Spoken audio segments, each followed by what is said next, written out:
నేను సంపత్ కొట్లాడితేనే శాసనసభలో చంద్రశేఖరరావు ఏకగ్రీవ తీర్మానం చేసిండు. మళ్ళా అఖిల పక్షాన్ని ఢిల్లీకి తీసుకెళ్తాడు. 10 ఏళ్ళైనా తీసుకెళ్ళాలి. ఇవాళ కొంతమంది మిత్రుల అవసరానికో రాజకీయ పరిస్థితిలో కొంతమందికి వంతబాడుతున్నారు, కొంతమందికి గొడుగుగా మారినారు. నేను వాళ్ళని తప్పు పట్టదలుచుకోలే. కానీ మా మాదిగ బిడ్డలకు నేను మాట ఇయ్యదలుచుకున్నా.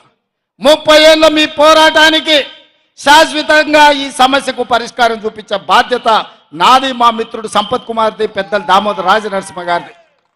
ఇక మీరు కొట్లాడాల్సిన అవసరం లేకుండా మీ తరఫున తెలంగాణ రాష్ట్ర ప్రభుత్వమే కొట్లాడుతుంది.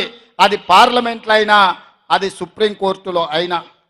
మరి ఇన్ని పనులు నేను చెయ్యాలంటే ముదిరాజుల వర్గీకరణ డి గ్రూప్ నుంచి ఏ గ్రూపుకు మారవాలన్నా, మాదిగల ఏబిసిడి వర్గీకరణ చేయాలన్నా, పాలమూరు రంగారెడ్డి ఎత్తిపోతల పథకానికి జాతీయ ప్రాజెక్టు తేవాలన్నా, పాలమూరు పరిశ్రమలు రావాలన్నా, పాలమూరు యూనివర్సిటీలో అధ్యాపకుల నియామకాలు జరగాలన్నా, ఈ ప్రాంతం అభివృద్ధి జరగాలి అనంటే ఈ జిల్లాలో ఉన్న 2 పార్లమెంట్లు గెలిపించి నాకు ఇవ్వండి.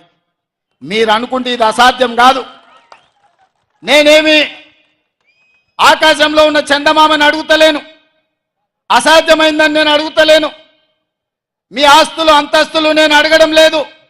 ఇన్నేళ్ళు ఎవరెవరికో ఓట్లేసారు, ఎవడెవడో రాజ్యం వెళ్ళిండు, ఎవరి దగ్గరనో పోయి అయ్యా దేహి అని అడుక్కునే పరిస్థితి పాలమూరుకు తెచ్చిండ్రు.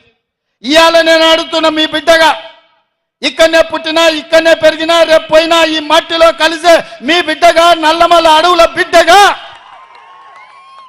నల్లమల నుంచి వచ్చిన నేను ఈ నేల, ఈ గాలి, ఈ నీరు నాది, మనది, మనందరిది. నాకున్న బాధ, నాకున్న దుఃఖం ఎవరికైనా ఉంటుందా ఈ జిల్లా పట్ల? మీరు ఒక్కసారి ఆలోచన చేయండి. ఎన్నడైనా ఎంతెత్తుకు ఎదిగినా ఢిల్లీకి రాజైనా తల్లికి బిడ్డ అన్నట్టే నేను ఈ పాలమూరు బిడ్డను, ఈ పాలమూరును అభివృద్ధి చేసే బాధ్యత నాది. మరి నా తరఫున మీ తరఫున ఢిల్లీలో నేను చెప్పిన పనులు చక్కదిద్దనికే నాకు సొంత మనుషులు కావాలి కదా, మన వాళ్ళు కావాలి కదా.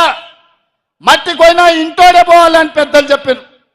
మరి ఇంత పెద్ద సమస్యల్ని పరిష్కరించాలంటే పార్లమెంటులో మన బిడ్డ, మన ప్రభుత్వం చెప్పినట్టు పనిచేసే వాళ్ళు కావాలా వద్దా ఒకసారి ఆలోచన చేయండి. ఇవాళ ప్రభుత్వం మనది, ఇంకా 4.5 ఏళ్ళు మనం ఉంటాం.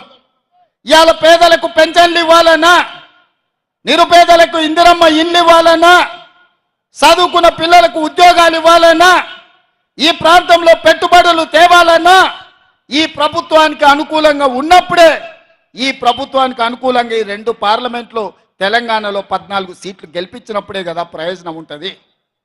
ఇవాళ అధికారం మన చేతులుంది, ప్రభుత్వం మన దగ్గర ఉంది. మన శత్రువు చేతుల కత్తి పెడితే వాడు పక్వాన్ని పొడవాడు, మళ్ళీ మనల్నే పడతాడు, మన కడుపులనే పొడుస్తాడు. అరుణమ్మ మోడీ ప్రభుత్వంలో చేరింది. కేసీఆర్ దగ్గర చాలా మంది తాబేదారులు ఉన్నారు. 10 ఏళ్ల నుంచి కేసీఆర్ ముఖ్యమంత్రిగా ఉండే కదా మొన్నటి వరకు. ఈ 10 ఏళ్ళు నరేంద్ర మోడీ ప్రధానమంత్రిగా ఉండే కదా. మరి మొనగాళ్ళు వాళ్ళ దగ్గరికి పోయి మన పాలమూరుకు 10 పైసలైనా తెచ్చిర్రా, పాలమూరు రంగారెడ్డి ఎత్తిపోతల పథకానికి జాతీయ ప్రాజెక్టు తెచ్చిండ్రా? అది మాత్రం తెలియలేదు అరుణమ్మ, కానీ ఆమె మాత్రం జాతీయ ఉపాధ్యక్షురాలు పోస్టు తెచ్చుకున్నది. రేపు అరుణమ్మ గెలిస్తే గడిలో ఉన్న వాళ్ళ బంధువులకు మేలవుతుంది, పదవులు వచ్చిన ఆమె కుటుంబానికి మేలవుతుంది తప్ప పాలమూరుకి ఏం న్యాయం జరుగుద్దో మీరు ఒక్కసారి ఆలోచన చెయ్యండి.